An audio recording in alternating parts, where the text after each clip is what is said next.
US President Donald Trump has welcomed the Pakistan-Turkey-Saudi Mecca Defense Pact, which identifies India and Israel as its top adversaries.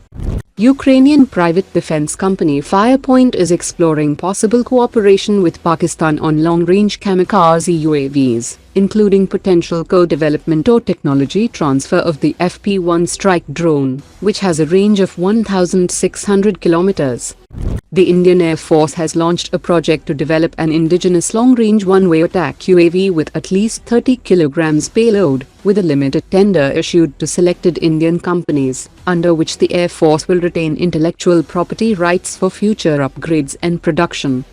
Indian Defense Secretary arrived in Armenia for a two-day visit, amid reports of a new round of Armenian acquisitions from India, potentially including Akash-NG, Pralay missiles, along with Astra integration and upgrades for Armenia's Su-57 fighter jets. Andhra Pradesh-based Bhairav Robotics has unveiled the indigenous Vrishabh combat unmanned ground vehicle, designed for combat support, reconnaissance and operations in high-risk environments. West Bengal-based Kalavinka Technologies has unveiled the Nax Mark 1 autonomous loitering munition, featuring AI-enabled GPS-denied navigation and the ability to coordinate autonomous swarm attacks, with a 15 km range, 120 km per hour cruise speed and 1 kg payload. Red Saffron Aerospace is preparing Dhvani 2.0 high-speed kinetic interceptor drone for high-velocity flight trials targeting around 700 km per hour, aimed at rapidly intercepting and destroying hostile drones in contested airspace. India has begun offering upgrade packages and long-term support to existing international T-90 operators, with potential customers including Algeria, Turkmenistan, Uganda and Vietnam, many of which operate older T-90S configurations.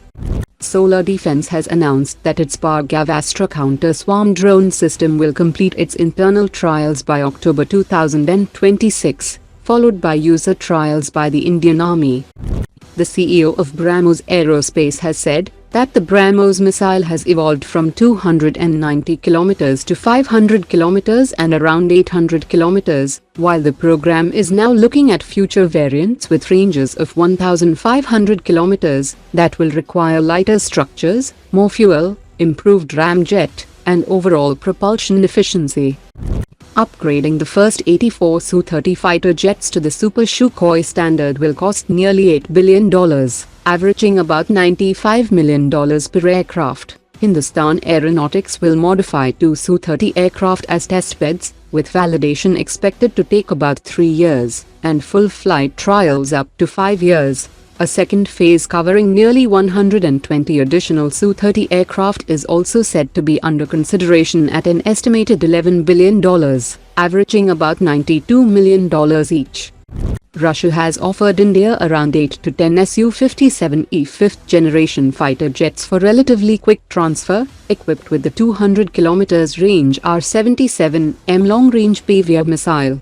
The fast-track delivery of 10 aircraft would represent roughly half a squadron, providing an initial fifth-generation capability, and allowing the Indian Air Force to evaluate the Su-57 before considering a larger procurement. Combined with the Su-57's low observable design, internal weapons carriage and advanced sensors, it could provide a significant long-range PVR capability, while indigenous longer-range Astra missile variants mature.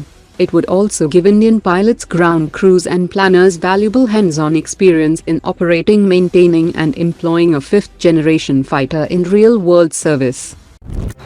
Today's top 3 comments.